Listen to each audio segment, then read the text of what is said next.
Hello everyone, welcome to our new vlog. I am Shantanu Sinha और आज के अपने इस व्लॉग में मैं बेसिकली आपको नोएडा एक्सटेंशन के एक प्रीमियम कमर्शियल के बारे में कवर करने वाला हूँ। कमर्शियल्स की अगर बात आती है तो आपको नोएडा एक्सटेंशन में मल्टीपल ऑप्शंस मिल जाते हैं, बट कहीं ना कहीं जो लोकेशन की आज मैं बात करने वाला हूँ और जो इस पर्टिकुलर प्रोजेक्ट की जो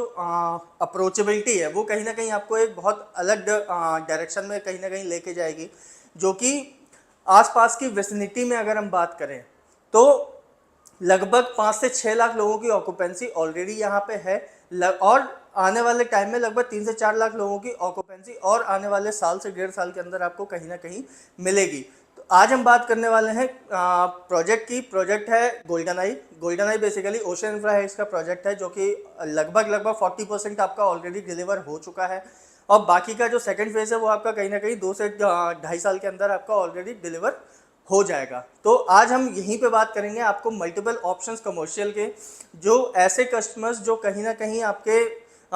छोटे टिकट साइज में ऑप्शन देख रहे हैं 25-30 लाख 35 लाख रुपए के ऑप्शंस में, तो कहीं ना कहीं उनको रेडी टू मूव इन के ऑप्शंस आपको यहाँ पे ऑफिस स्पेस के अंदर भी मिल जाएंगे। तो अगर हम पर्टिकुलर प्रोजेक्ट की बात करें तो आज की डेट में जितना पार्ट इनका जो डिलीवर है वो कहीं ना कहीं काफ़ी अच्छे मल्टी ब्रांड्स को ये यहाँ पे लेके आए हैं। जैसे अगर हम एग्जांपल ले लें मैकडी, मैकडी का ऑलरेडी यहाँ पे आउटलेट ओपन हो चुका है, स्टारबक्स है, नेक्सा का शोरूम है, क्रोमा है, फिर उसके बाद केवेंटस है, बेकल कैफ़े है और उसके बाद में टोनी एंड गाई सैलॉन है, फिर इसके बाद में आपका डोमिनोज है दो, और लेंसकार्ट का भी यहाँ पे ऑलरेडी शोरूम ओपन हो चुका है। तो इस टाइप के जो पर्टिकुलर आउटलेट्स और जो ऑप्शंस आपको कहीं ना कहीं देखने को मिलेंगे वो लगभग नोएडा एक्सटेंशन में कहीं ना कहीं आपको इन सब की प्रॉब्लम कहीं ना कहीं नोएडा एक्सटेंशन के बायर्स को भी और जो यहाँ पे रहते हैं उनको कहीं ना कहीं ये फेस करने को मिल रहा था कि पूरे नोएडा एक्सटेंशन के अंदर जैसे मैकडी का ऑप्शन आपको कहीं में देखने को नहीं मिल रहा था। आप अगर मैकडी यूज़ कर रहे हैं तो कहीं कहीं ना कहीं आपको या तो सेंट्रल नोएडा जाना होता था या मैक्सिमम सेक्टर 18 के अंदर आपको कहीं ना कहीं ऑप्शन मिलता था। कमर्शियल के अंदर अगर आपके ब्रांड्स अच्छे हैं तो कहीं ना कहीं आपकी आरओआई भी अगर आप देखेंगे, जो आपका रिटर्न ऑफ योर इन्वेस्टमेंट है वो कहीं ना कहीं काफ़ी अच्छा होता है। और दूसरा, अगर आसपास की विसिनिटी में फॉर एग्जांपल हम मान लें कि 80 से 100 रुपये का रिटेल शॉप का अगर रेंटल चल रहा है तो कहीं ना कहीं यहाँ पे अगर अच्छे ब्रांड्स आए हैं तो आपको वो रेंटल भी कहीं ना कहीं 100 से 150 रुपये के बीच में कहीं ना कहीं आपको देखने को मिलेगा। तो आज हम जो बात करने वाले हैं वो यहाँ पे ready to move in office spaces की बात करने वाले हैं। Ready to move in office spaces में अगर आप देखेंगे तो टावर 3 में ऑप्शन आता है, जिसमें आपको मिनिमम साइज जो स्टार्ट होता है वो 450 स्क्वायर फीट से स्टार्ट होता है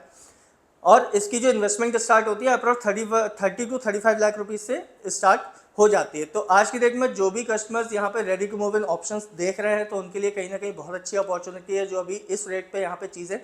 ग्रैब कर सकते हैं। और भी इन्वेस्टमेंट जो आ रही हैं, जो सेकंड फेज में आ रही हैं, जिसका पोजेशन साल से 1.5 साल के अंदर भी है, उसमें आपको ऑप्शन कहीं ना कहीं देखने को मिल जाएगा 50 से 60 लाख रुपए की रेंज में। तो जो कस्टमर्स यहाँ पे छोटा इन्वेस्टमेंट लगा के एप्रिसिएशन के चांसेस जो देख रहे हैं तो उनके लिए एक बेटर ऑप्शन कहीं ना कहीं मिल सकता है। मेन रीज़न इस पर्टिकुलर व्लॉग को बनाने का था कि नोएडा एक्सटेंशन के अंदर कोई ऐसे ऑप्शन, जैसे हमारे पास बहुत सारी क्वेरीज आती हैं कि कुछ छोटी इन्वेस्टमेंट बताओ जिसमें हमें कहीं ना कहीं आरओआई अच्छा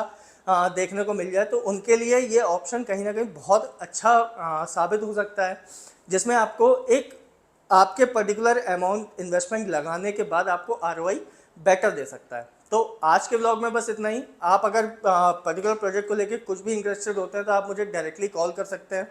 या फिर अगर आप मेरे को मीटिंग के लिए टाइम देंगे तो मैं मीटिंग में भी आपको कहीं ना कहीं प्रोजेक्ट को एक प्रॉपर तरीके से डिस्क्रिप्शन दे के